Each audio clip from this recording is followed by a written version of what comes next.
All right, everybody. Got some Star Trek going on.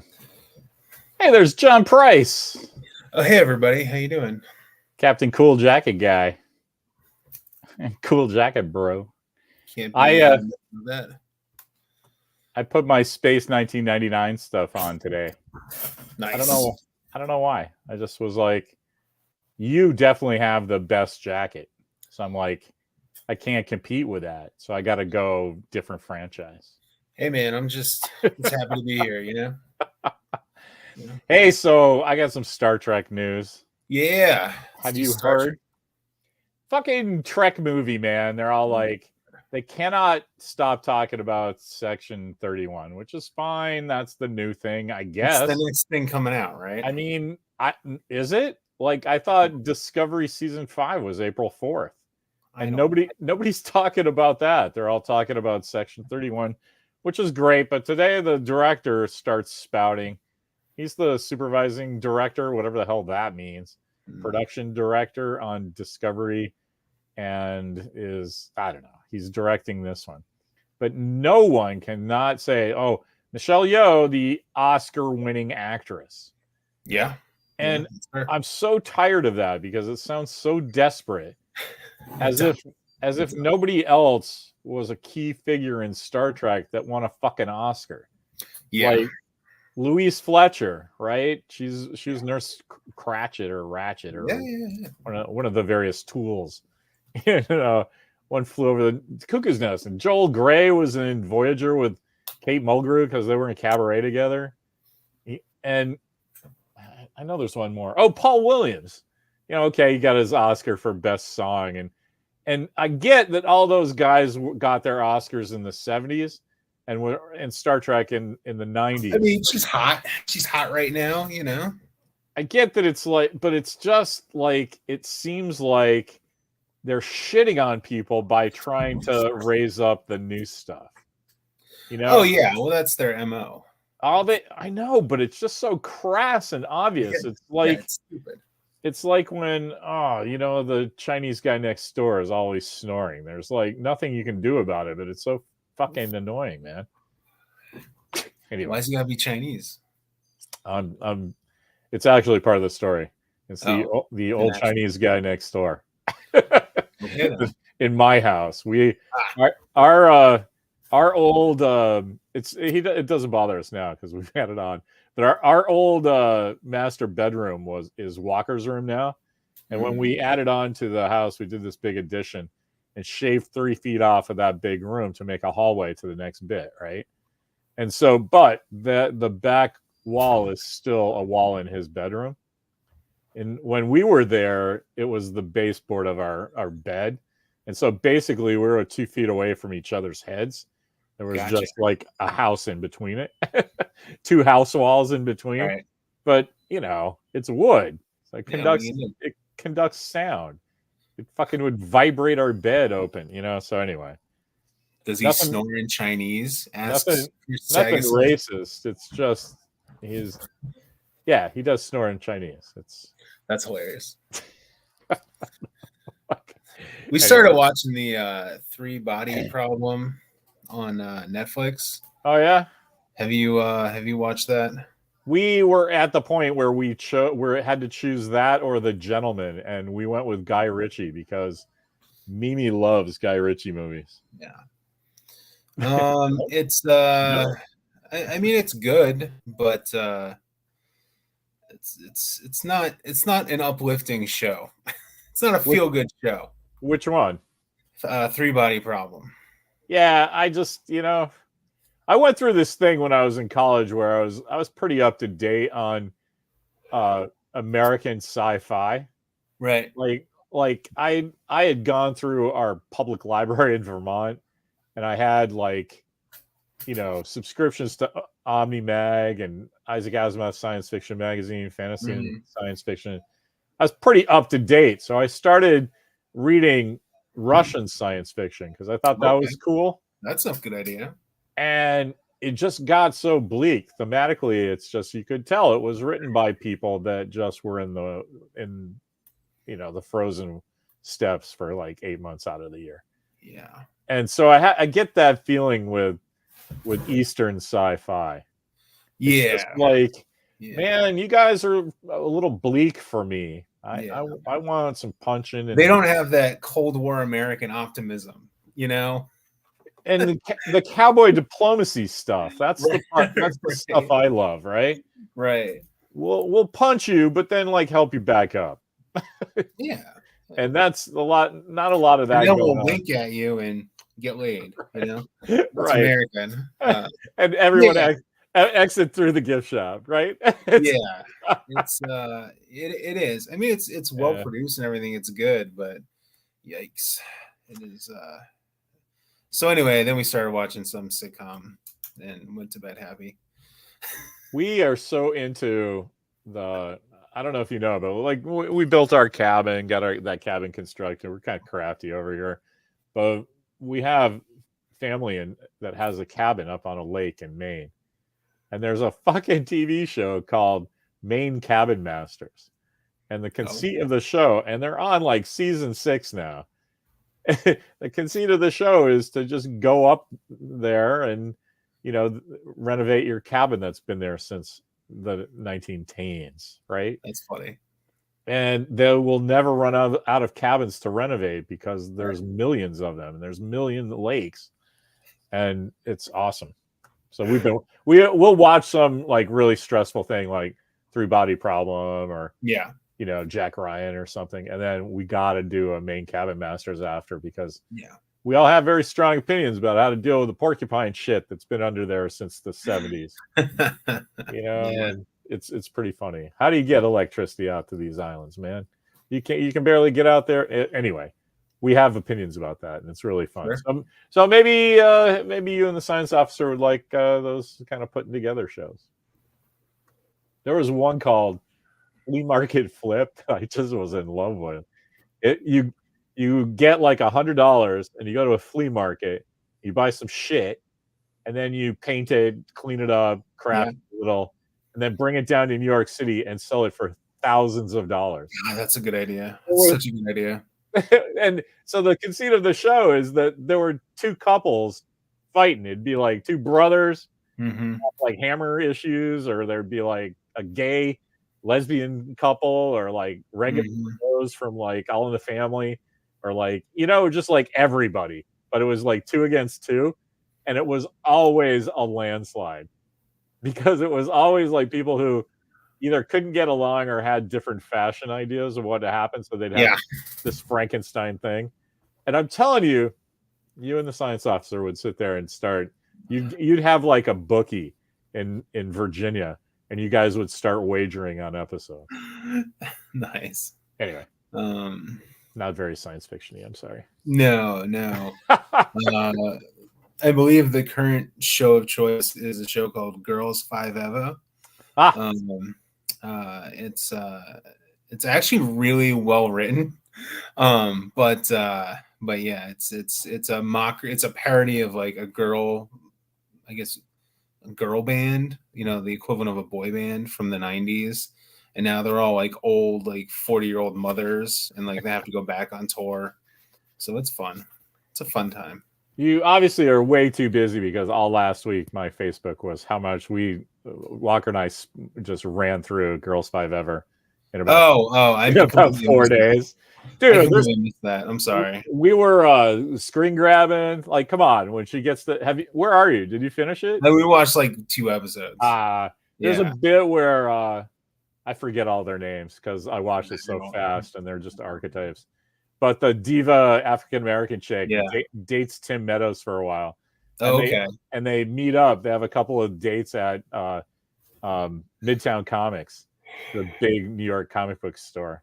So like we love that bit. We're like, we know the shop guys, But there's a bit where they break up right outside, and she screams at him. An adult man into comics is just lame. So whenever there's a good joke in that show, which is like 4 times an episode, we stop what we're doing, back it up about 10 seconds, hit the closed captioning, and like then freeze frame it, take a picture because our TV's so big. Like you can get a print quality picture off our TV That's of funny. these things. It's just like, oh, just turn closed captioning on, and there's a meme that you have with no work. That's pretty funny. Maybe this AI thing does have something with it. Fucking AI. Anyway, yeah.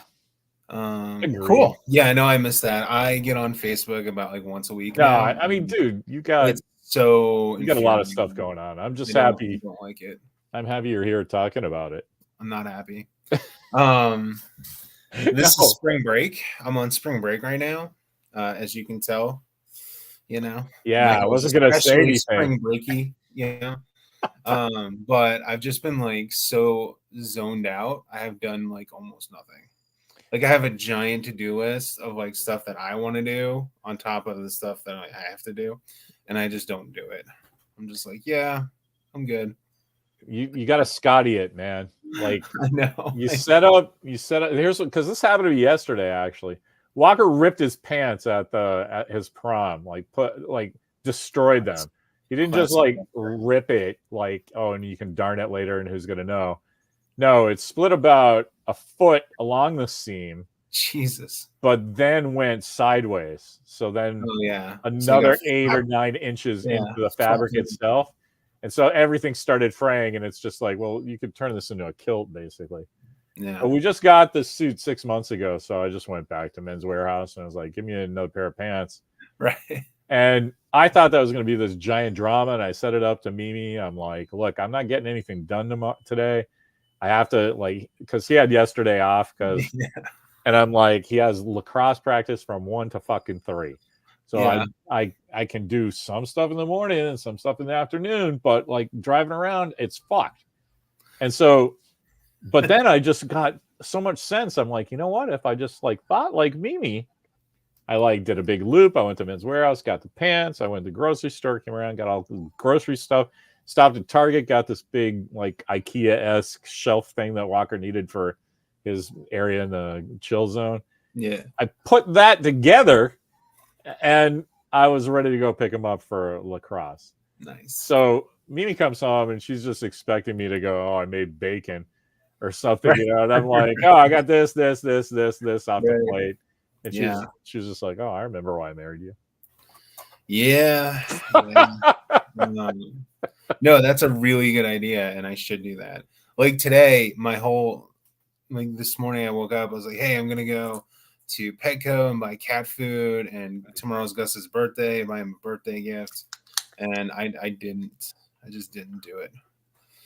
So well, I'm sure you got like a beloved hat or some kind of cherished item or something. Yeah, exactly. Just take that the suede jacket off. Just throw it in his pillow or something. Go, hey, happy birthday, Gus. Smoke up, Johnny. So yeah. But anyway, what's going on with Star Trek? I read a Star Trek thing today about the insignias, and it did not link to John Cooley's thing. So I was very happy. I was very happy, you know. I asked Cooley again if I said, hey, Dan's done his thing and we're doing our own thing. Here's a link to it. It was last week. I sent him a link to last week's. I'm like, here's the current one.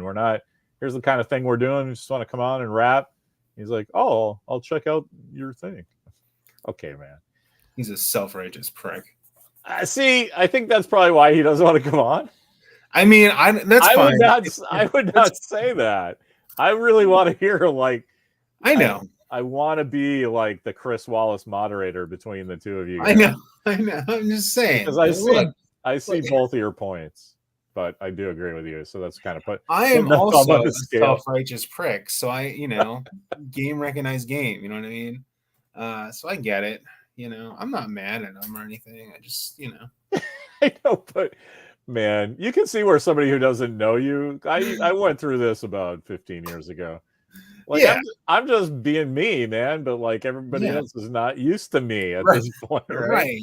So I can see where maybe Cooley thinking that you leading with, he's a self-righteous prick is right. That doesn't mean I don't want to talk to him, right? I mean, that's if anything that you want to talk to him more, right? Well, like, I do. When I meet somebody that I think is a jackass, I want to know what's going on over there. I just want to know why he thinks a random memo that affected nothing in the world matters. And I know what he thinks because he thinks he discovered the memo. No, I know exactly what it is. I haven't really spoken to him about his motivations, but dude was in the Air Force. So, well, yeah. So I'm sure he's like, here's my favorite show, and I'm so glad that it kind of, if you blink at it, follows the strictures of military heraldry that I enjoy. Sure. And the reason I wildly disagree with that, but kind of see his point, right? Yeah, it's kind of, but it's a TV show at the end of the day, and visual storytelling wins. No, we've already gone over this. He is imposing Air Force rules to what goes here onto Starfleet, and that's not. I mean, it's very clearly not the case. Right. Anyway, everything's right. Fine. We don't have to spend that much time on it because everything's fine. Our positions are a matter of record at this point. my problem is when I meet somebody like that, I really want to get them involved. Like there's this retailer, Adam Freeman, who's just he's just so scared of me because I'm like, hey, come on, justify yourself, sir. And some people just don't want to play. Right? Why isn't everyone aggressive, loud, and obnoxious? Come on. Come on. Yeah. See, I just don't see it that way though. At least you have the self-awareness that you go, I'm a prick too. What's the big deal? Oh yeah. No, absolutely. I totally get it. My thing is that I might be loud and aggressive and whatnot, but it's in service of putting forth an idea, right? It's like, I don't want to take over anybody's country. I don't want to tell people what to do with their bodies. I just think that if you have a controversial opinion, you better fucking gear up and defend yourself because that's all. You gotta put your armor on like a man, mount your horse and fucking ride. But I understand. I am self-aware enough to know that is a minority opinion when people want to argue. Because everyone wants to be like, oh, everyone can have their opinion and we can live in harmony. It's like, bro, no. Some opinions are wrong. If you can't defend your opinion, then your opinion is wrong. Is that just because we're old or because we have sense? Because in the old days, yes to both. Yes. It's because in the old days you had to defend your position, man. Yeah. Like that's the whole point. Or you were a jackass. Like everybody understood expertise. Mark Waid, the comic book writer, has this great thing. Is like when he gets to a point and somebody says, hey, show me the link or whatever. And he goes, no, you don't get it. Like at some point, you're just going to have to accept that some people are expert in subjects and they have more experience than you, and you're just fucking wrong. And you look like an asshole when you tell somebody to go, no, explain yourself, because there's like, okay, but you need 8 years of higher education because this guy's a fucking expert, Anyway. Well, that's a good segue. I was actually going to say it's one of the ironies of current academia is it's so built on like feelings and all that crap. But the basic premise of academia is you have a thesis and you prove your thesis. And then other people will try to disprove your thesis. Yeah, so okay, those are the rules. That's what it was when I went to the Halls. It was an intellectual thing, not an emotional thing. Yeah. Like how you felt about something was for philosophy and poetry classes, right? Yeah. And even then, that was pass-fail because there's no way to if you justify how well you feel, I guess that's cool. But now you're into using words to craft an emotion, and then there's a skill to that too. Yeah. I don't know. Bunch of Nancy boys now. Fucking pussies. Can't bring guns to school. Fucking bitches. What? Walker got into a funny thing that they were in some AP Psych class or something, and so they're all asking weird questions, and somehow it comes up about cussing and swearing. He can't wait to get to him. They're like, what's the setup at your house? And he just goes, like, I see him like at the Watergate trials with a microphone. He just leans and he's like, yeah, my parents don't care at all. The teacher was like, she gasped, he said. And I go, what'd you do? And he goes, my parents are like, if you're swearing, you just have to use it correctly. If there's if you drop a brick on your shoe and you swear, okay. If you are mad about something and you're swearing for emphasis, okay. my parents don't care as long as it's correct. Yeah. And the teacher like didn't know what to do. I was That like, makes sense. yeah, well, that's we're trying to address the real world and not like some kind of like everybody needs cursive now all of a sudden. The real world sucks. Yeah, no. Kids today are stupid and they don't know what the world is like. And I love the second you turn 40, you're like, you got a cigar and you're like, kids today. Kids. God damn it. They don't know what they don't understand. Son of a bitch. Yeah. No, back in the day, we didn't even have Wikipedia. Yeah, exactly. Yeah. Back in my day, we had to have AOL profiles. Right. Our internet was on a CD. That's right. Yeah, but like teaching like high schoolers, man, kids are fucking dumb. They're dumb. And I don't know if it's like every kid is dumb, but like a lot of them are dumb. There's a lot going on, man. Like that coronavirus thing took a step out of a lot of kids. Oh, absolutely. And and it made everybody a little more lenient too. So yeah, which is backfiring big time. Right. Even if you're like, yeah, a good student, but it's hard not to be like, what? You left this door open? Okay. Oh yeah, absolutely. And then all the teachers are complaining, like, well, I can't do anything. It's like, well, you made the rules during Corona. You're a bunch of idiots. Yeah. Anyway. Yeah, but then you can't blame them either, right? It's just that nobody's acting quick to fix it. It's like, yeah, it's over. The CDC is like, it's like flu now. Everybody who was gonna be impacted like died already. So like, let's just run it back to where it was, and nobody wants to go back where it was. It's like, what? No. Really? I have picnic tables in front of my restaurant now. Like, yeah, and there's 7 parking spots that are gone now. So who's going to your restaurant because they can't park there? I don't know. That's what's going on in our town. Fucking restaurants. Yeah. So Section 31, did you see that that's young Rachel Garrett is in it? Yes. For no reason. No reason. Well, I was trying to do the math, right? So ostensibly Rachel Garrett is like, she's a lady in her 40s or 50s, let's say, maybe early 60s, but let's say 50s, right? Okay. In Yesterday's Enterprise, right? Yeah. That's what I'd say. Tops is mid 50s. Yeah. So that's what, 23:45, right? Okay. Is that right? Yeah. I think that's right. 23:45. So let's say she's 55, right? She's born 2290, excuse me, right? Yeah, no, I know what you meant. So it's either time travel or it's set in the hard future of the Discovery era. Yeah, right? No, it is. It's set in like Tilly. What's her name? Tilly? Yeah. She's one of the professors. She's like a cast member of that show. Ugh, so yeah, gross. So not just that, it's Starfleet Academy 1,000 years in the future. So I'm like, Section 31, right? Oh, sorry, Section 31. Sorry.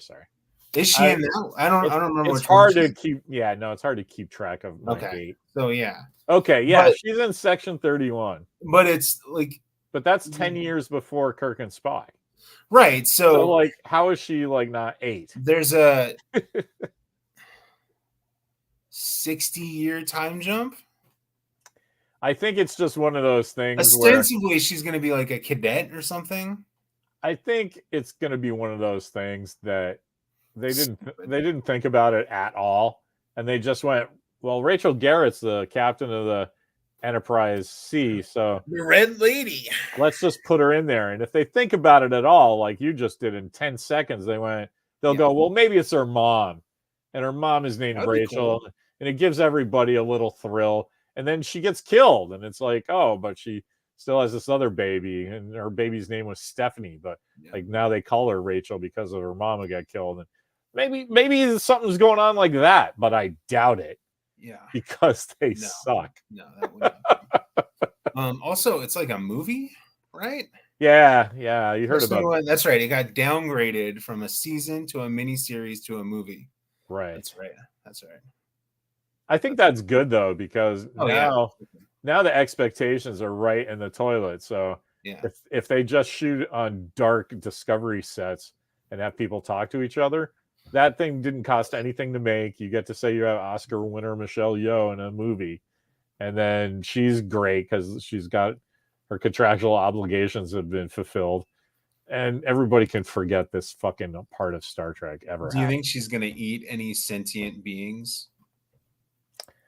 I don't know. I didn't pay attention to that story when Wait, it was what? on, Yeah. and I don't care about this movie. I'll turn it on, but like I'll just so I know what you're talking about and all the other kids. I'm not looking forward to it, I man. mean, if it's like a 90-minute movie, I'll watch it, you know? Yeah, but I'm not gonna be happy about it. No, if it's a full 2-hour movie, I'm gonna be real pissed. I'm gonna be like, I don't have the time for this, man. I do have to say, like, that's why I started immediately telling you about my hate for Starfleet Academy, Mm. because I've already made the mental adjustment that I don't give a shit about the sexual. Yeah, no. It's like I and the really damning thing is it's because they obviously don't give a shit about it.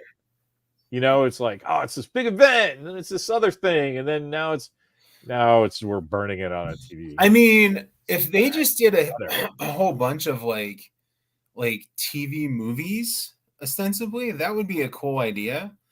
That would be closer to like the anthology idea that Brian Fuller had, you know? But that's not what they're gonna do. You could totally make that work, right?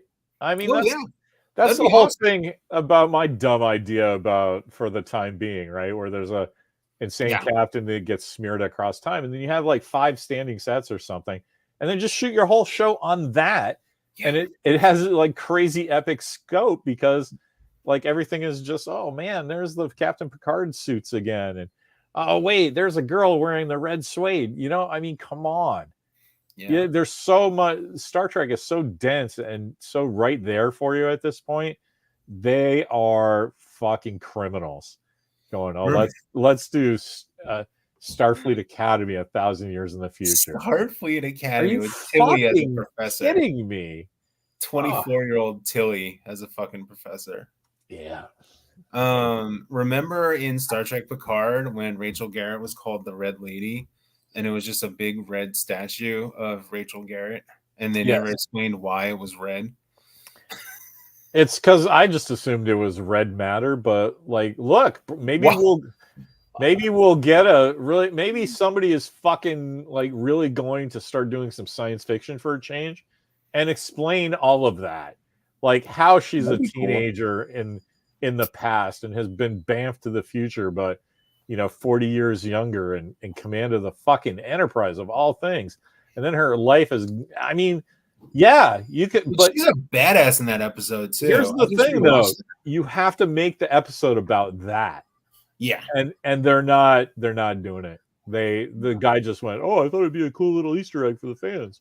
Yeah. It's like, oh no, so there's some dumb character who's a woman, and you went, wouldn't it be cool if her name was Rachel Garrett? And then you just went on your way, and then they had to write an article about it for TrekMovie.com. Like, the whole thing is just ass. The whole thing is I can't get over it. It's like there was more thought put into lemonade stands when I was a boy than there is for fucking corporate Star Trek in 2024. I can't get over weird. it. It's Man. definitely pretty weird. Yeah. I'm not at protest level yet beyond just like, you know what, hey, I'm gonna wear a Space 1999 today. Yeah, that's you know, I just love this jacket so much. I can't take it off. It's still my religion. And you look great in it, by the way. I wouldn't take it out. Yeah, I wouldn't take it off if I was you either. I'm corporate. I'm like contractually mandated to have a different outfit every episode because it's it's like my Discovery reviews when I would just get drunk on Facebook Live and everyone was a different hat. I wore a different hat every time. Those were fun. I miss those. Dude, I show them to Walker every once in a while. We'll be talking about Star Trek, and I'm like, hey, I think Price got drunk and talked about that once. He's like, what? And so I didn't find the particular one I was looking for, but we watched like 3 or 4. And he's like, Those are just up there on the internet. I'm like, yeah, man. It's there. Don't It's there. don't post shit that you don't want just your your friend's kid Stop. 10 years later going, wow, those are up, huh? There. One day someone will find them and I'll get fired, but everything's good now. No, you'll get hired to replace Will Wheaton on Dude, Ready Room. How or great something. would that be? I would love to do that. So, Mr. Patelis, what's it like having a giant stick up your ass? Oh, no, there's more Terry stuff. Can I just before you get into that, I have a little Terry Metalis thing for you. Uh-oh. So I think I mentioned this last time. Our mutual friends Nancy Sen and Brian Shaneman are doing stuff. I got Brad Moss's now too. Mm-hmm. So all three of them are doing stuff for the Loose Cannon book, and so but now I have to fill like 6 pages. Uh-oh. So I'm like, what do I can't just put blank pages back there. And sometimes people do like autograph sections. I'm like, no, that's not me. And I'm like, oh, you know what? Someday I might collect all my Star Trek columns. Although that's not really commercially viable because it's me basically saying modern Star Trek blows. And so the audience for that is all watching our episodes right now live. It's you and me, Chris Sagsag probably, maybe Hector and Matt Shivers if he thinks of it. So you know what I'm filling the end of that with? That fucking open letter to Dave Blass and and posting the little thing at the end. And then the conceit is here Larry Young will return in Larry versus Star Trek, whatever. And if I ever here's the kind of thing that you get. That's so I'm like, all right. I just went from like, oh my dear, what am I gonna do to like, oh yeah, Star Trek. When in doubt, Star Trek.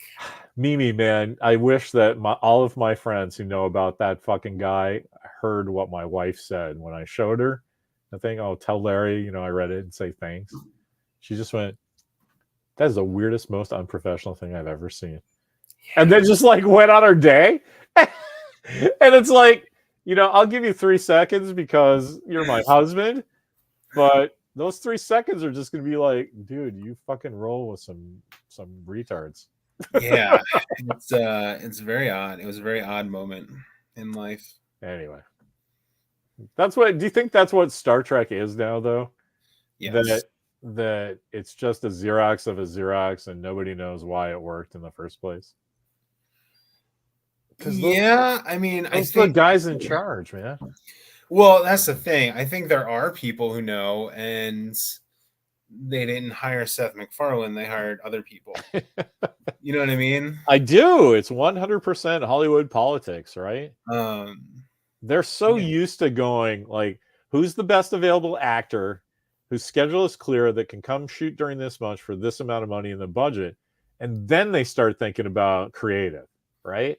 Right. But everything has to go like that. And so everybody's like, who's the guy that we can deal with that can make the trains run on time, that gets the Star Trek thing out and knows how TV production works? And that's how Kurtzman got this job. He's killer. He's killer for all of that. Right.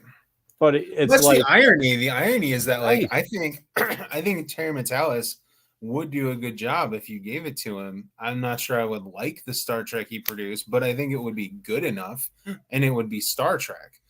Kurtzman and his like carousel of morons.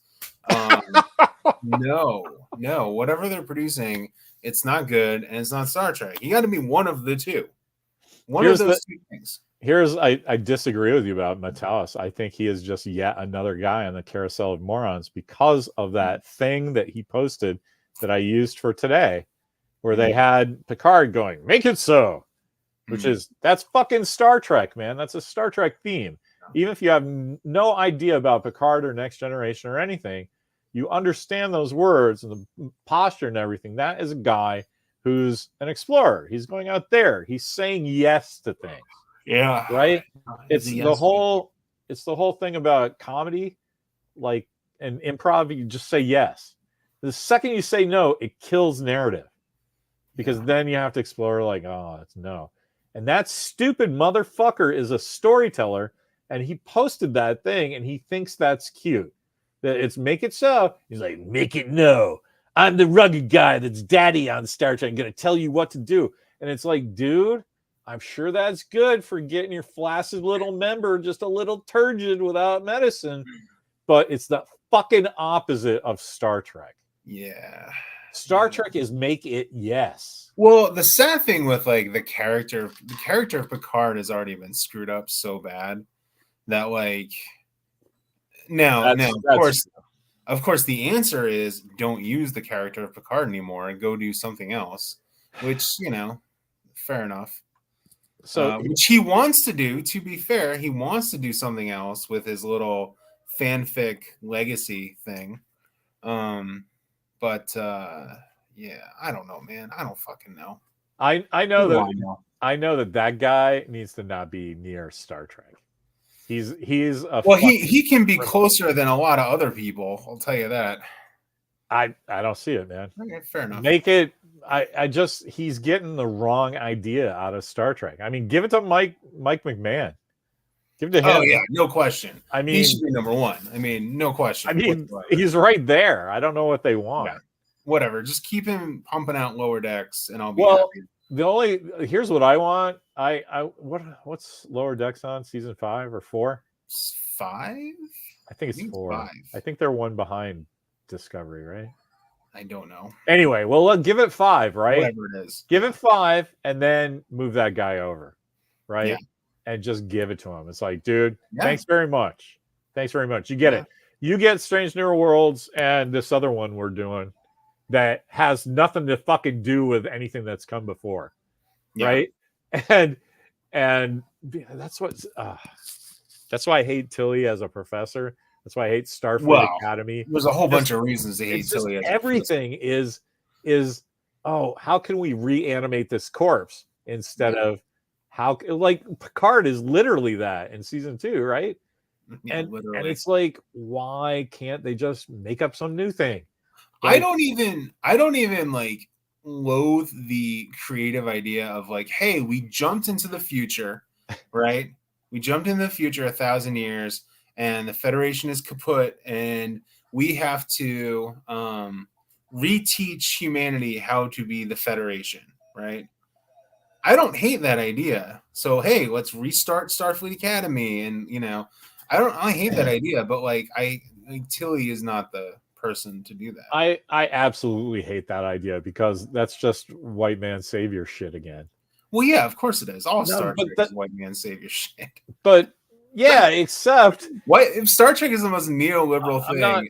I'm not saying that's bad, right? I'm saying that these stupid motherfuckers will sit there all goddamn day long and argue that it's not because they put half American, Cherokee, lesbian, LGBTQ person who's you know, so that's proof that it's not white savior thing, except it is thematically, you stupid motherfuckers.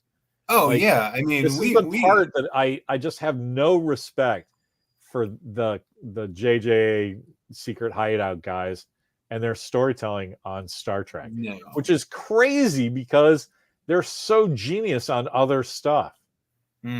But they just don't get Star Trek, and they're assholes about it.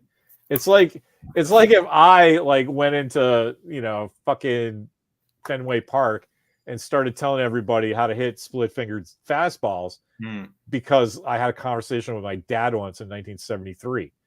It's just stupid. You know what I mean? They don't get Star Trek. You don't have to convince me. One of my marketing buddies that has no idea what's going on read that Dave Blass thing, and he was like, dude, how does this guy get to talk in public? That's funny. And I'm like, Twitter, man, because Hollywood is fucking bananas. Twitter is the great democratizer, right? Well, it's just that any fucking real business would have everybody locked down. You wouldn't get to talk on social media. Anyway.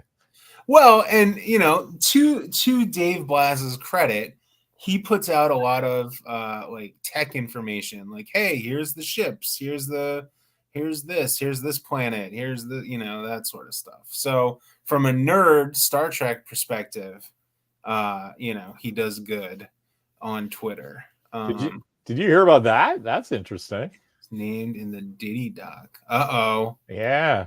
Uh-oh. I didn't know about that. That's good info. Did not. Thank you, Scotty. Sorry, I didn't mean to interrupt, but I was like, that's interesting because there's a lot of stuff like that going on now. Yeah. Man, there's some crazy shit happening in comics. Dude, all the kids are freaking out about that Nickelodeon documentary. And it's like, I watched it and look, sexual abuse, very, very bad. Obviously, pedophiles on set, very, very bad. But there was some of the complaints that was like, oh, like they did like a kids Fear Factor show, and it's like, oh, he made us like do Fear Factor stuff. It's like, yeah, that was the premise of the show. Yeah, I haven't seen it. I don't. Yeah, anyway, I don't know. I just don't. I know that if I looked like Dan Schneider, I might not have brought up that subject. John Price. I'm just saying. I'm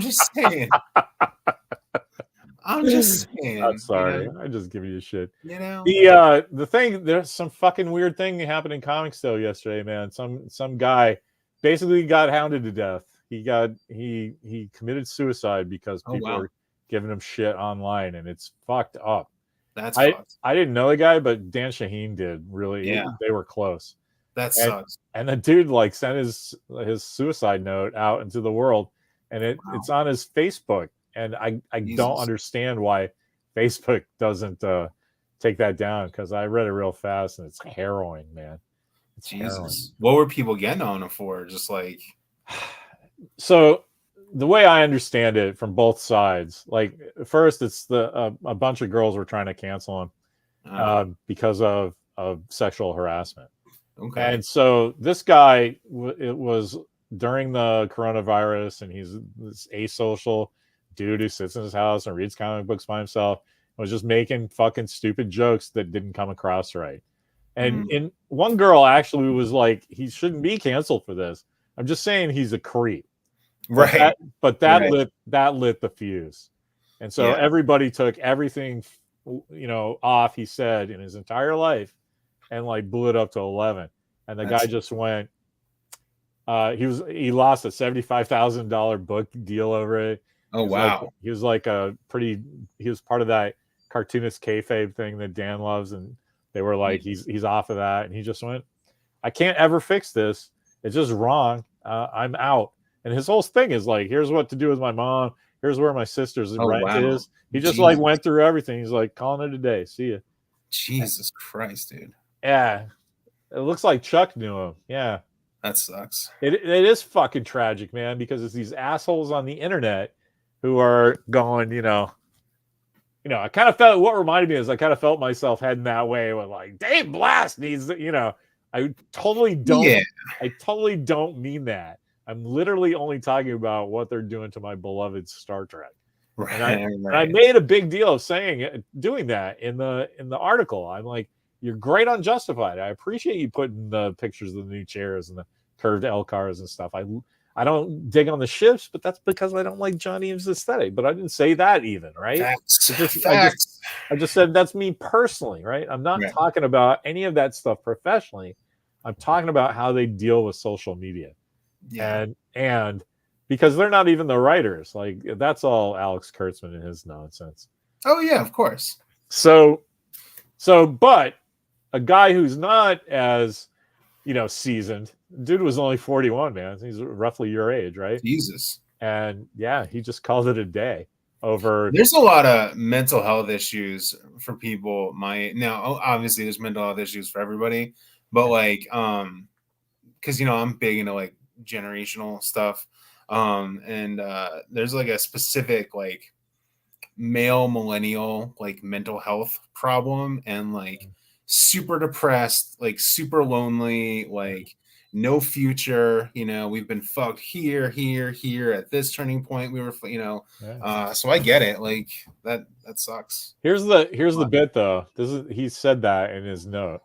Yeah. He's like, internet bullies have killed me. I think he might have even said murdered me. Jesus. yeah, man, it was harrowing. That's And yeah. Anyway, so fucking be careful on the internet, I guess. I had a nice long talk with my kid, and he's like, "Nah, I don't give a shit what people say. Look at this funny meme about cats." I'm like, "All right, you're good." yeah. It's a real thing with the kids too. Like, it is. Yeah. like we had a whole lockdown the other day because there was a fight, but the fight started on Snapchat and was still going. Like once the fight was over, the two girls were broken up, and then their friends were still going at it. Going at it Like, online. Yeah, how do you stop that, right? Yeah, I don't know, man. Nobody has. That's the thing. Like society just doesn't have a minute to calm down anymore. You know, you would get into it with somebody, but you'd all go to your neutral corners, whatever. I mean, talk shit about people, but like that's an equal. Yeah. Like I can talk shit just as much as you can talk shit, where online there's such power disparities. It's very odd. It's very odd. Anyway. Yeah. I hate Section 31 and I wish it would go away. I'm sorry I can't really even throw in because I'm not keeping up with it because the whole conceit of that offends me.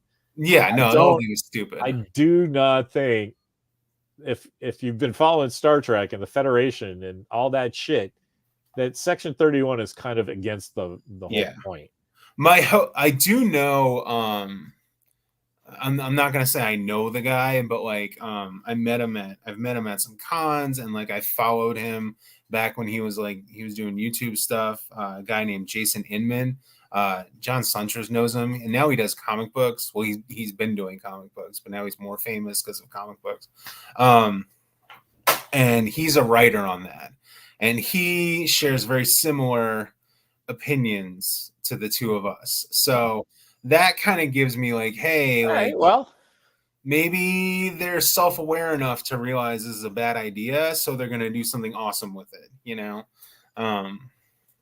If they just destroy the whole thing at the end, that's the point of it. I will think they're heroes. Yeah. See, like something like that, I'd be like, yes, worth it. Right. Worth it. They will take, but you know what? The new Roadhouse kind of did that to me. I went in with my expectations of like, dude, really? I don't. And then at the end, I was like, woo, waving my beer around. Yeah, punch him again, Dalton. And so it's not unheard of. You can do that. Oh, yeah. I just don't think those Star Trek guys have it in them.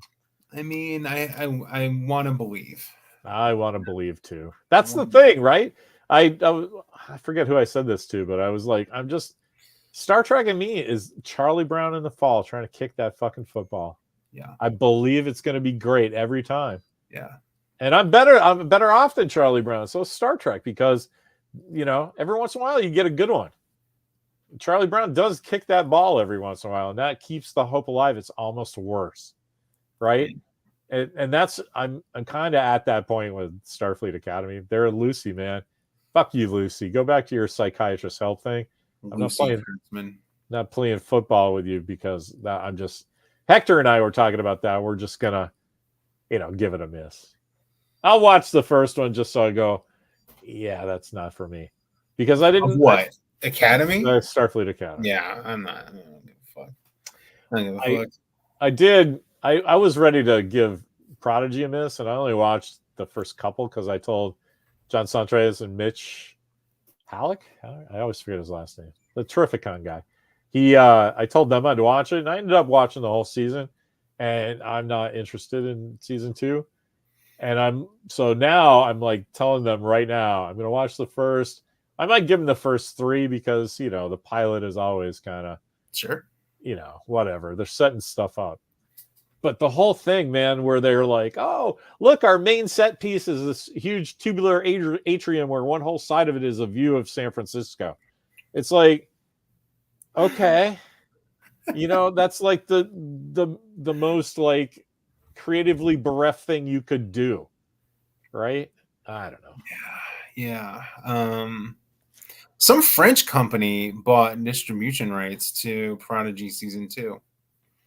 Really? I just read that. I don't remember what I read, but I read that. I mean, I don't know why somebody wouldn't, right? All the resources are there, right? It's not like it's all computers. It's not like you got a whole bunch of Korean guys hand drawing all this stuff. Just, you know, do some motion capture and look, it's a cartoon. Yeah, it's very odd.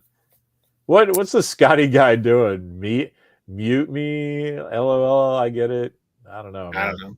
He's having a good time. All right, yeah. You know. I was like, is he talking to us? No. He's talking to somebody. Somebody off camera. Anyway, yeah, Star Trek. So we got Discovery season 5 coming up. Think about that. Where we are in the world, though, that Star Trek's just kind of like, those stupid people have taken their marquee stuff and just made you go, oh, another Star Trek? It's not the Orville. That was good Star Trek. Not the Orville. When you start talking about Star Trek, you immediately start going, Galaxy Quest, Master and Commander. It's like nobody is talking about Star Trek. I was talking with Walker about this. How he's got an ear for dialogue, so I'm always throwing dialogue that I've memorized, funny lines and stuff. Yeah. And he's like, you never say anything from modern Star Trek. And I'm like, there's nothing to quote. They don't write for awesome. Right. They don't write good lines. They come up with some wackadoodle idea and don't think it all the way through. Yeah. And so at best, it's satisfying the second you see it. But there's no reason to go back and revisit that cool moment, that nice turn of phrase, that look an actor did that just nailed it. No one does that on Star Trek Discovery. No, God, no. Anyway. They came close with Picard season 3, but that's literally the closest it's come in this whole new era. Like, yeah. But that's, talk about your thumb on the scale. They had to load it up with all the beloved actors, and to the point where they got Doug Drexler to find the blueprints of the bridge and build it again. They had to do all of that. They had to do all of that for us to kind of go, yeah, that was a good one. Yeah, that was close. Yeah, I could have seen Riker making some pizza again. Yeah, you know, I missed a little of that. Like, you know what I mean? It's like that's TNG season. Yeah, that's fucking bananas insane. Yeah, it's all of that was in service of nothing. Yeah. Anyway. And then, like, you go watch reruns of TNG or something, and it's like, oh yeah, this is why. Okay, I get it. I remember, dude. There's so many things in the original series where it's just somebody says something, there's a music sting that's in your head forever. But the same thing happens in, Enoch is one of us. That like is in my head forever. But in Next Generation, they do that all the fucking time. But it's more impressive because you don't get the help from the music. It's all the way the actors say it. And sometimes it's delivery and sometimes it's makeup and stature and presence. But man, like every time Worf is like, oh, Mr. Worf, how do you, what do you think? And he's like, oh, good tea. Nice house. Like, are you joking? That's like epic forever. And like each episode has something like that. You just throw an episode. Michael Piller, man. And most underrated guy. Nothing like that in any of the modern Star Treks. Yeah. We should do an episode one time comparing why TOS plots don't work for TNG. Because TNG is very character driven. It's very basic story, and then the real story is what's going on with the characters, right? Right. And then TOS, the whole thing is just plot. Every Star Trek by nature is stranger comes to town because they're on the ship and they come into town and then they meet something and then they leave. So even like outside of Kirk and Spock and I guess McCoy a little bit, maybe a little bit Scotty has like a couple episodes, but other than that, they don't really focus on the characters. They just focus on, here's our action adventure for the week. Done. And but think about it. That's Last Ship though, too, right? Oh yeah, absolutely. So I like that kind of adventure storytelling is cool, and I think that Next Gen is suffers a little because of the 90s thing of like, okay, we understand adventure storytelling, but why?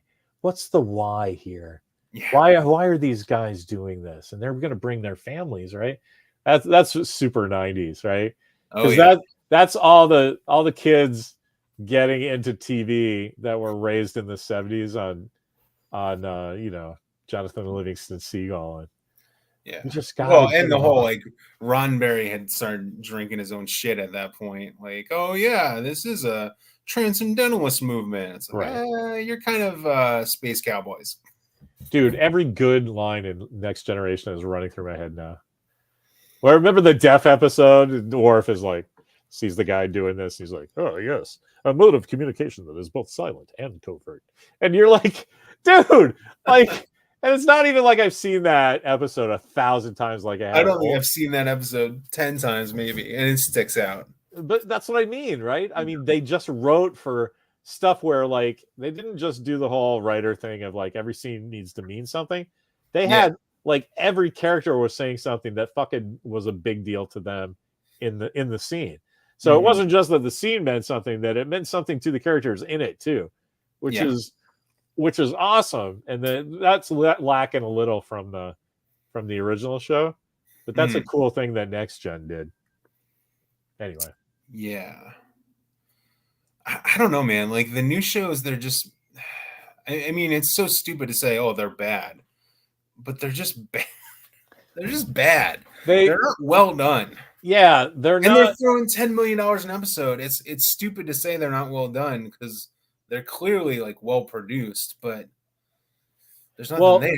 That's it exactly, right? I mean, you look at it and people give me shit all the time. They're like, I'm not saying it's not a quality show. Right. I'm not saying it's bad from a quality standpoint. It's bad from like a television episode standpoint. Yeah. The whole thing of being a TV show is that they're going to take you to another world, another time, another place, an office. It could be anything, but they're taking you out of whatever's on your fucking mind right now. Yeah. Fucking Janice in accounting or whatever. The cat's sick or fucking whatever. You're going to go be a lawyer in Boston for an hour or be on the Enterprise or fucking something, right? And that's what modern Star Trek doesn't do. There's a remove. It's AI, man. You know, you can tell that AI, I can spot AI stuff instantly because it's got this sheen that pictures have. Yeah. It doesn't look like you've taken a picture of something real. It looks like you've taken a picture of a picture. And even if you have all your fingers right, you know? Yeah. But that's the thing about modern Star Trek is that they're not writing a Star Trek. They're writing what they think people want to see from Star Trek. So there's a remove. You know what I mean? That's what I mean about the Xerox of a Xerox. It's not even that. That's insulting Xerox because at least they'll give you something that's pretty close to the original, right? They're like doing, okay, like I lost my glasses in the crash, but I'm going to try to reconstruct the map, and they just give you a nonsense, right? Because you don't understand what you're doing. I don't know. It makes me crazy. Yeah, it's I don't know. I have no hope for season 5. And of course, like they've done for every season, they say, "Oh, we heard the fans. We're going to make more action adventure, and it's going to be the most Star Trek thing ever." And it's like, okay, you've said that literally every season since season 2 of Discovery. And yeah, I just remember Akiva Goldsman saying that you will never see Spock. Never see Spock. Right. I totally remember that. And then they panicked and like, here's Spock, everybody. Here's Spock. He said that in the beginning though, right? Like that was yeah. But that was pretty funny that season 2 shows up and here's the whole thing. Yeah. Here's Pike and Spike. The thing about that is remember they sent that questionnaire out to everybody who had CBS All Access? Yes, I do. And they just got swamped with what are you doing? Where's the Pike show? Yes. Right? Yeah. And so then they get to go, oh, we listen to the fans. It's like, yeah, well, that's not really that impressive a trick when you get 100% response rate. Yeah. Like, can we have a Pike show, please? Like, what the fuck? What are you so proud of there? Anyway, we'll see. We'll see. All right, guys. 4 o'clock. We got it. Been fun. Scotty, I hope you figure out whoever you're talking to. I hope you have a good night. And somebody just found us, and it was fun to have you along. That was gotta love a little chaos. Weird and random, but we love that. We love it. We love it. It's fun. We love Star Trek. You know, that's what we do. Anyway, see you guys next week. Bye. freeze frame.